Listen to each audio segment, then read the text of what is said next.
Hey, welcome to the All Things Food Podcast. I am your host, Peter Kim. Today we're going to talk about how to eat sushi. And before I talk about how to eat specific types of sushi like I have here in front of me, I'm going to go over a few different types of sushi and then how to eat a couple of different types, especially one specific type. But let me preface this all by saying at the end of the day, eat sushi however the way you want. I mean, I'm gonna say the best way or how to eat sushi. I'm going to instruct you on how to eat sushi. But at the end of the day, do whatever the hell you want because it's your freaking life. It's your meal. It's your food. That being said, I do believe that there are right and wrong ways to eat food, to eat different types of food. For example, I do believe it is wrong to eat steak well done. To me, I'm horrified that people actually eat steak well done. It just blows my mind. What a waste of meat, of red meat. That being said, if you like your steaks well done, go for it. Do you know what I mean? There is a right way to eat steak, which is medium rare or medium. Because and the reason is that's where you actually taste the meat. That's where, you separate bad meat from good meat. If you cook it well done, then the whole steak is gone to kaput and you're just tasting gray, overcooked flesh. That being said, eat it however the way you want. And so that's my approach to all food, and that's my approach to sushi. There is a specific way to eat sushi, but at the end of the day, do what the heck you want. You know what I mean? So let me go over 4 different types of sushi, roughly. If you think about sushi is raw fish, right? When most people think about sushi, at least here in America and some other countries I've found, they immediately think of rolls, meaning not even raw fish. Sometimes it's just rolls in rice. And to some people, that is sushi. That is categorically not sushi. Okay? Sushi is many things, but sushi is not cucumber wrapped in rice. That's just a roll. It's not a sushi roll, it's a roll, man. But, semantics, who cares? So that's one type, going back to the topic, that's one type of sushi, right? Is raw fish wrapped in some kind of thing, and a lot of people just bomb it with sauce and deep fried and do all sorts of crazy things to it. And that's fine. That's not my style.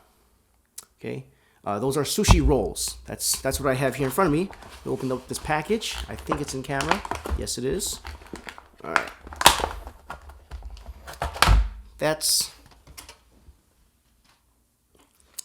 I don't have any napkins. Oh, there's some napkins. That's the stuff right here in front of me. I got this plate from Mariano's a couple hours ago. I was going to eat it right away, but first I had to set up the cameras, and then I got a steak from Mariano's, so I had to eat that first, of course, because it's steak, and then now I'm eating this.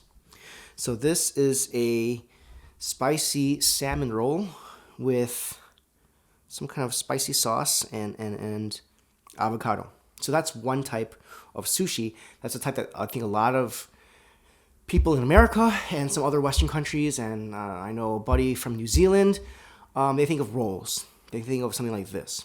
Okay. What I have just above this, okay, and there are specific Japanese names. I didn't do any research, just like all of my podcasts. I don't do research for this. I just share what I know. That's one type, sushi rolls. Now it's going to bother me. I'm going to look it up as soon as this podcast is over. I'm going to look up what the name of that is.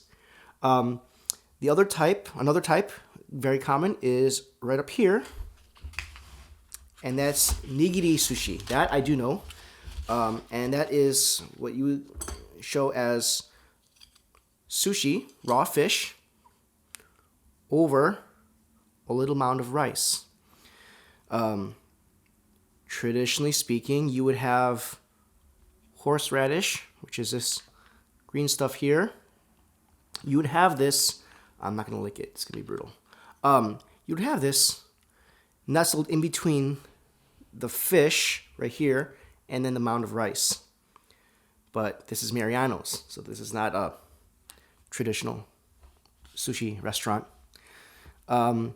Also, traditionally in nigiri sushi or nigiri sushi, it should be vinegared. I'm not even sure if this is vinegared or not. That's disappointing. I don't taste any seasoning. So, maybe the faintest hint of it? I don't know. There's a little bit of seasoning. The rice under nigiri sushi should be seasoned. I think it's with mirin, which is, what's the translation? I forget. It's mirin. It's rice vinegar, I think. With some other stuff. And if you watch, like, you know, the most popular sushi documentary is Jiro Dreams of Sushi, where they talk about extensively the importance of rice in sushi. Some people would say, and I've heard people say this, that actually rice is more important than the actual fish, which I think is bullshit because, okay, I'll tell you what, then you take the rice, I'll take the fish, if it's that important to you. It is an important component, but come on, I mean, you're eating the sushi for the fish. To me, it gets a little bit bullshitty and a little bit pretentious. I digress. That's nigiri sushi. So when I think of sushi, this is what I think of. I think of a piece of fish on a seasoned mound of rice. Two more types, which I do not have in front of me because this is a low-budget operation. Another type is called sashimi. Sashimi is simply sliced fish, and that's it. Just, you know, so if you look up sashimi, you will see just pictures of platters of just raw fish sliced and arranged in a nice, you know, circular pattern. And you eat that by dipping it in soy sauce and with some horseradish, and then you eat and enjoy. The last type of sushi, commonly, you know, what people think of when we talk about sushi is, okay, I know the Korean name is hoerappap. I think it's chirashi in Japanese. I could be wrong. And, you know, in Hawaii, they made their own version of it, and it's become more popular. I see these places all the time around Chicago. Poke bowls. That is another type of sushi. Gosh, I had an amazing bowl of it in Seattle. I forgot the name, but if you look at my personal Instagram, Peter BB Kim, at Instagram, you'll see a bowl of this awesome, I'm pretty sure it's chirashi. And it's just pieces of raw fish over a bowl of rice with some like kind of sauce and some veggies thrown in depending on the restaurant's style and season and et cetera, et cetera. So you have raw fish with a bowl of rice and other condiments, you know, Asian condiments. You have, and that's chirashi or poke bowl or hoerappap, sushi over rice, you know, raw fish over rice. That's one category. You have just simply the raw pieces of fish, and that is called sashimi. You have the whole piece of fish with a mound of rice, and that is nigiri sushi. And you have sushi rolls, which, again, there is some kind of Japanese word for it, but I don't know what it is. You can look it up, and you can inform me. I'm probably going to look it up after the podcast. Incidentally, there are so these are like the typical rolls, right? Where it's like the size of like a silver dollar in diameter. But actually, there exists like these monster rolls. I want to say it's furumaki. These monster rolls that are also part of like the family, the world of sushi, that I don't think you're going to find in Western sushi restaurants. I've had it in Korea and Japan, but that's just like a whole other level. And now that it's called furumaki, Of course, this is maki, right? I think that's the Japanese word for it. Comment.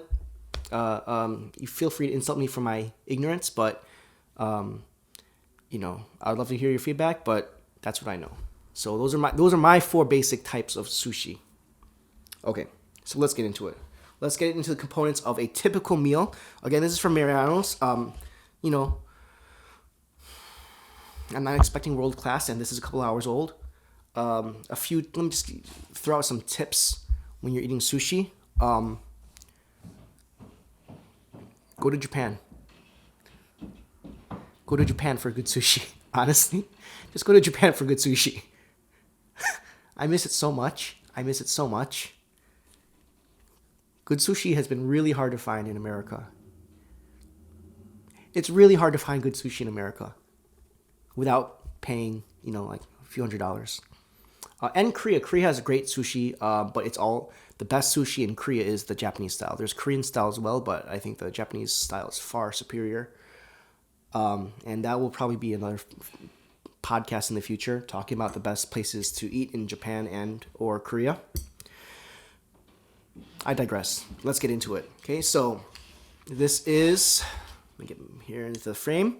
Okay, so this is a combo tray for like $12 from Mariano's. Again, going back to my original point, I'm not expecting world-class sushi. It is what it is. We have here, of course, the maki, the rolls, the sushi rolls. Now that I actually remember what the word is. We have the nigiri sushi. And we have this other stuff here. What's going on over here? Okay. So, this stuff, probably know this much, that this stuff in the packet is soy sauce.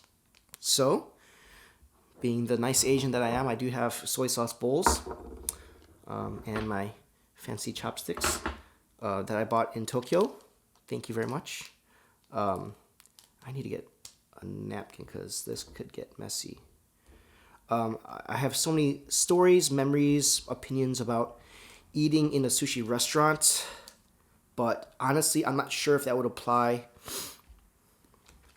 in America or Chicago or wherever you are. So,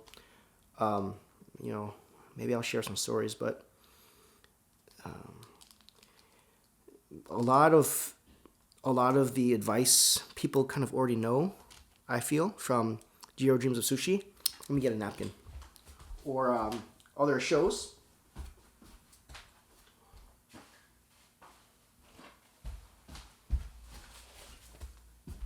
Okay. I'm not going to edit any of this, by the way, because the whole point of me doing this podcast is I don't want to shoot stuff and then not touch it for months because I don't want to get into the editing of it. Anyway, so there's the soy sauce. at like higher end, at nicer, pardon the mess, this is kind of gross, at nicer sushi places in Japan and Korea, they will brush on the soy sauce for you so that, if you don't see soy sauce on the table, then you're at a different level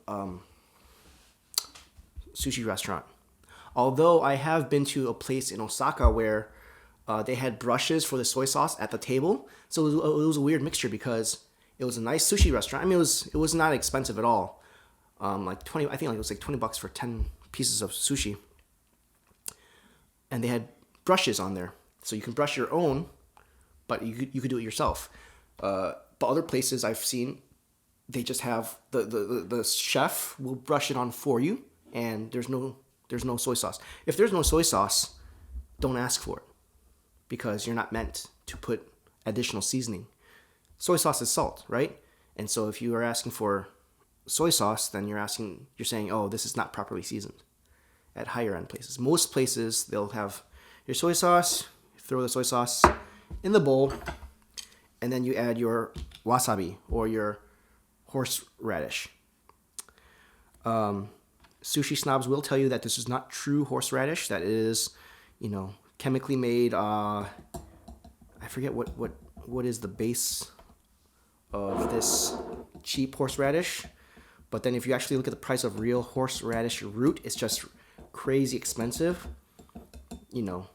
for the casual sushi eater, including myself, it's absolutely not worth it.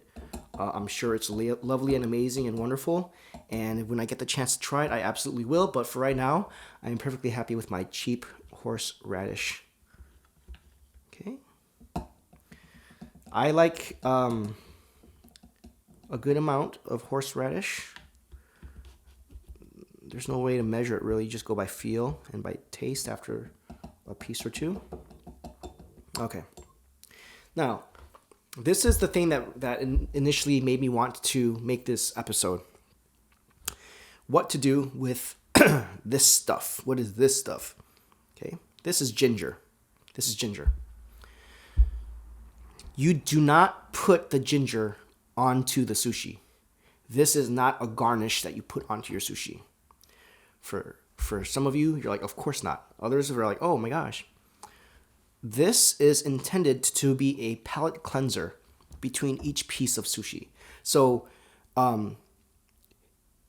think about each piece of sushi like it's like a slider, okay?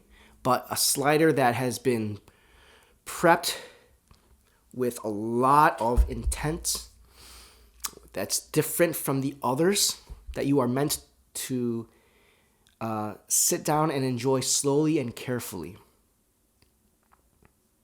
How do you enjoy this sushi carefully? Well, one way that you do it is by cleansing your palate between each piece of sushi. Okay? So this is kind of a bigger piece. And again, all this is down to personal preference, of course. But for me, I'll either shred it or I'll just take a small bite out of it in between each piece of sushi. So, like that. Refreshes the palate. It's kind of a cleanser, kind of a reset button for your taste buds so that you can taste each piece in its own flavor profile. So, let's get down to it. All right, this is really mushy and destroyed, demolished, so it's not even worth dipping, so.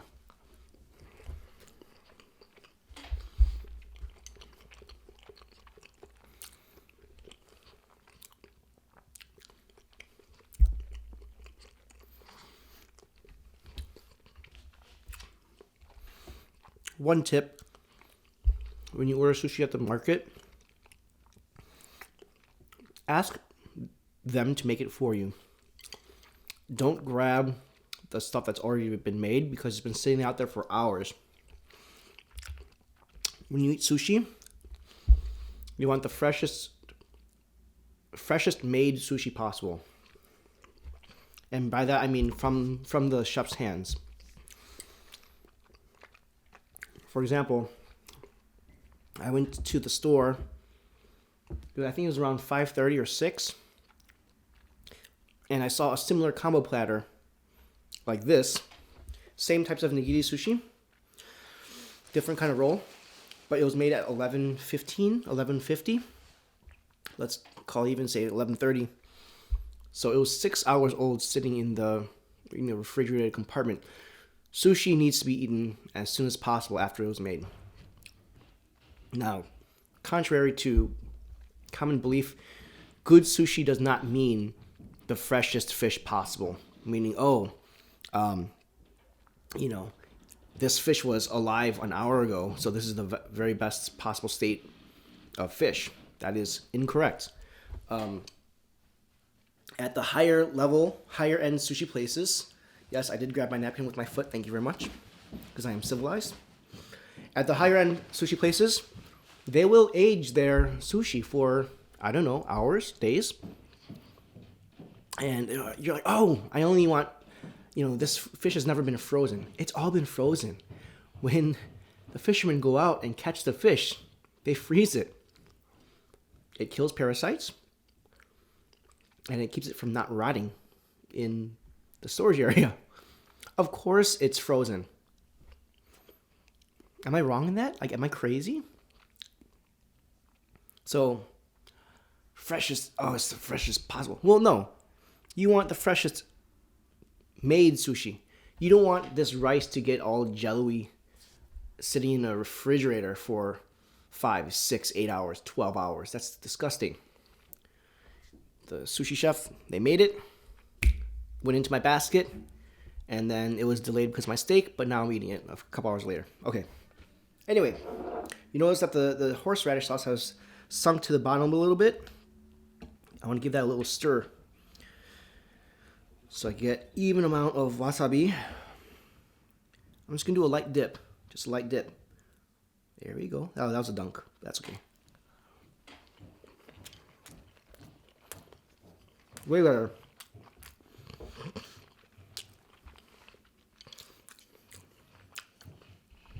This horseradish is really mild. This is almost a review of Mariano's Sushi.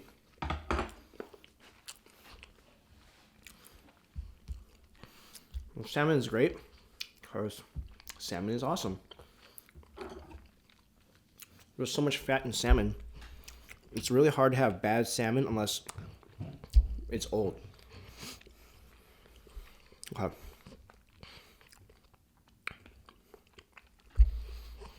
How come I'm not eating the ginger? Well, it's the same sushi. Same flavors, nothing to fight against. Alright. So, let me move into the nigiri sushi. And then this is where I think a lot of people don't know how to eat this stuff right here. So I'll have a little bit of the ginger.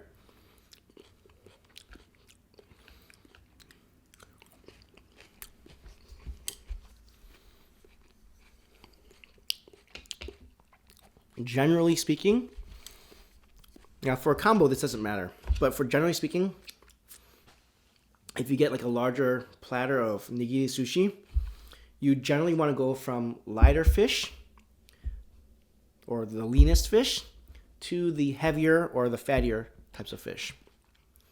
Now I'm in a dilemma here because this is a lighter piece of fish, but I think it's white tuna, which is fattier. And this is the leaner tuna. I know this is maguro. Especially at this price point, it's going to have the least flavor. So to me, this is almost like, it's almost like a white fish. And then, you know, the salmon, it's got to go last because it's just a heavier, fattier content. My favorite type of nigiri sushi, incidentally, is chutoro, which is a medium fatty tuna. So it's like this, but then you add a lot more fat. The one that people freak out about a lot is otoro, which is the fatty tuna. It's really like bacon from the sea. But to me, it loses its nuance, and it's just way too over-the-top fatty. I mean, like, you'll see puddles of fat when it sits on a sushi, a sushi tray. So anyway, again, if this is a more authentic place, then they would already have wasabi inside to balance out the fish. You know, you get a richness from the fish, and then you need the horseradish to give a little sharpness, a little bite. This doesn't have that. So I'm gonna have to keep that in mind. But then again, this, like I just said, this horseradish is very mild. Like, man, it's so mild. I could barely taste it. So again, it is what it is. It's not gonna be the craziest, most authentic sushi. I miss sushi so much from Japan and Korea. I miss it so much. Anyway, okay, so here's the thing. Okay, and this is, I think, sushi rolls. I mean, it's just, man, you got like Philadelphia rolls and crunchy rolls and dragon rolls and all these rolls. To me, that's not sushi. I mean, technically it is. It's maki, right? But then, like, it's been so westernized. It's been so, and not even Western or non-Western. It's just been so, bleh. It's been so messed with that the fish loses, and it just becomes like this one ingredient out of many versus one ingredient out of few. I prefer just straightforward nigiri sushi. Not the biggest fan of rolls. I'll eat them. I'll still enjoy the fish, but when I think of sushi, this is it. This is it, okay? So rolls, whatever. You dunk it in, and then you eat it. No big deal. Nigiri sushi is interesting because You have the fish on top. If you naturally just eat it like it is, boom, right? You just eat it just from the tray, from the plate. What's the problem? Well, the problem is that your tongue is not making contact with the fish. Now, yes, you do come in contact when you chew it up, but for like the truest experience, the purest experience of the fish, what you want to do is flip it over on the side. I like to the side. Okay, take the piece of sushi and dip it upside down and then right side up. So that way the actual fish is being seasoned, not the rice, which is already seasoned. And then you place it fish down onto your tongue like this.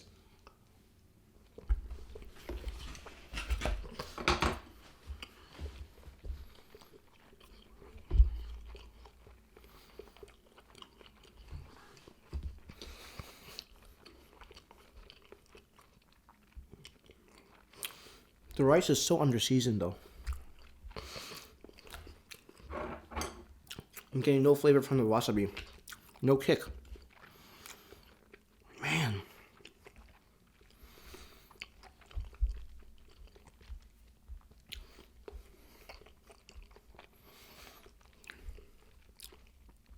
The actual tuna isn't bad, but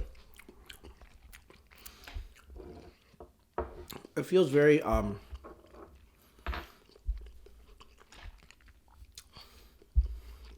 unsatisfying. You know what? I'm gonna mix it up. I'm gonna go with the salmon next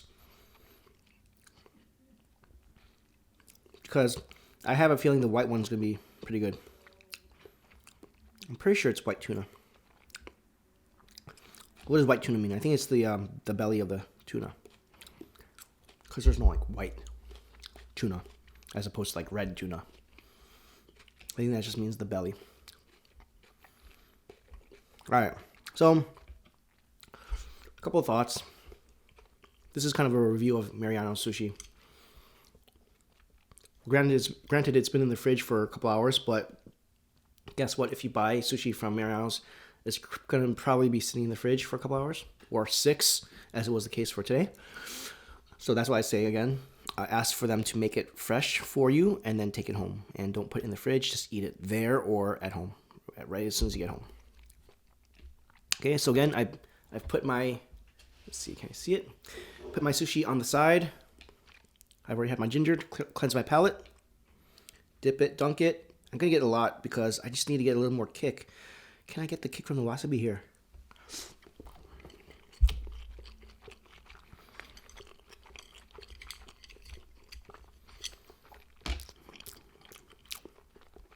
All right, hey, the salmon's good.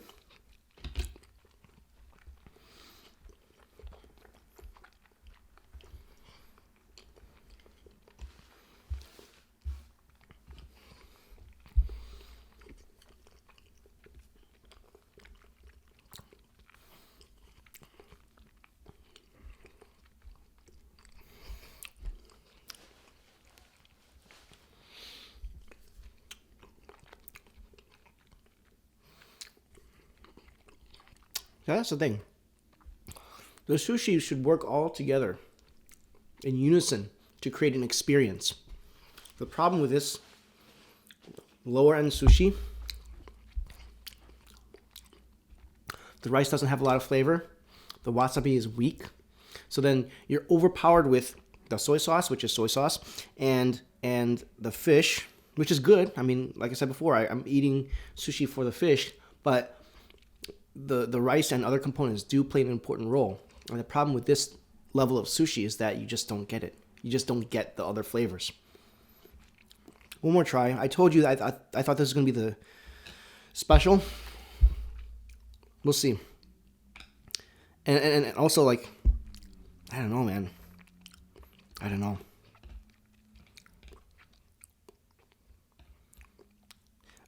Some people will eat it with their hands.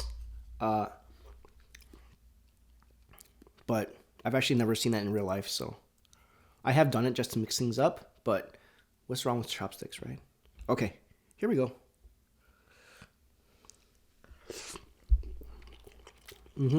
Well, Mm-hmm. Mm-hmm. Yeah.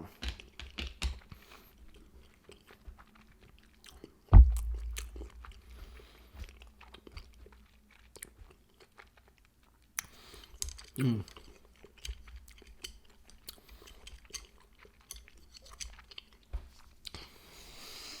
Mm.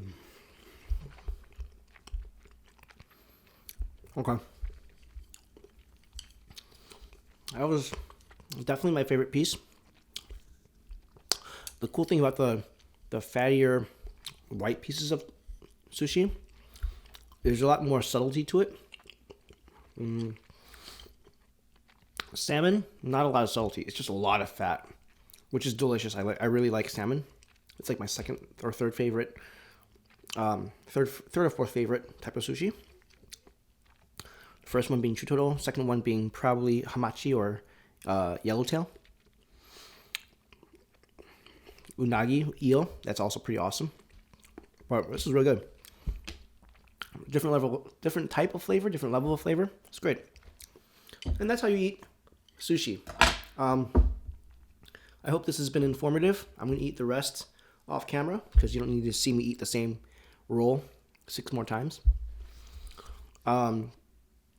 So bottom line, this thing right here, this ginger, this is garnish. Eat it after you eat the sushi, or eat it with the sushi, whatever. Do it, live your life, do what you want. It's really hard to find good sushi. I would say go to an Asian market to get like cheaper sashimi. Go to your local Asian fish market. Otherwise, good luck, because the few times I've had sushi in America have been like this from this or Whole Foods. Whole Foods actually has pretty decent sushi. I actually enjoy their sushi at Whole Foods. But at restaurants I've been to, I mean, you'll have like a sliver, like a finger's sliver of fish for like $3 or $4, which is kind of crazy to me. I'm sure they have their reasons, but it's just not worth it. If you want really good sushi, go to Japan or Korea. Korea has really good sushi too, but only the Japanese shops. So there you go. Thank you so much. Like the video.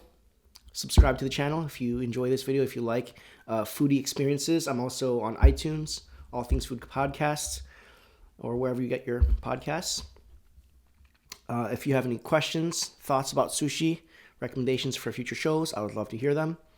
You can email suggestions, allthingsfoodpodcast@gmail.com, or leave a message, comment on the YouTube video.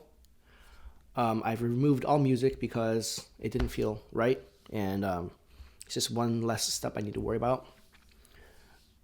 Thank you so much for watching and listening, and stay hungry. Until next time.